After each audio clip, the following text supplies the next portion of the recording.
lama tak call saya. Baru sehari tak? Sehari lama lah. Lama lah sehari.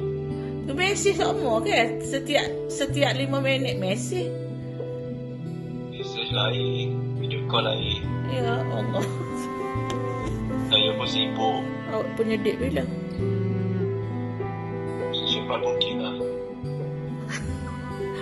Secepat mungkin. Tak payah gelak lah saya serius ni. Tak ke cepat sangat ni kita ni?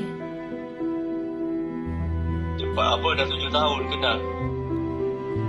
Buang masa dah banyak ni. Doktor pun dah suruh kahwin cepat-cepat kan. Yelah saya kan takut lah. Maksudnya awak kan muda, peminat pun ramai, PT banyak.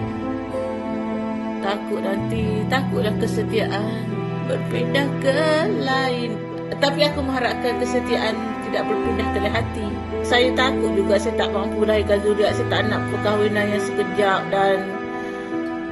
dan awak nanti ada alasan saya tak boleh melahirkan anak, nak cari lain ke. Saya tak berapa nak boleh terima kenyataan lagu tu.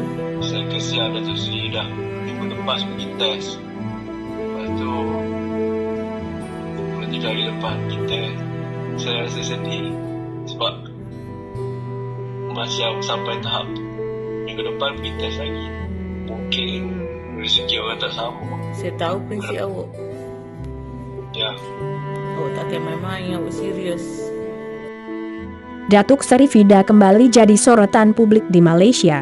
Miliarder dari negeri jiran ini kabarnya akan menikahi seorang pria muda alias berondong. Datuk Seri Fida yang saat ini masih berstatus janda itu akan menikahi mantan pembantu pribadinya, Ahmad Iqbal Zulkifli.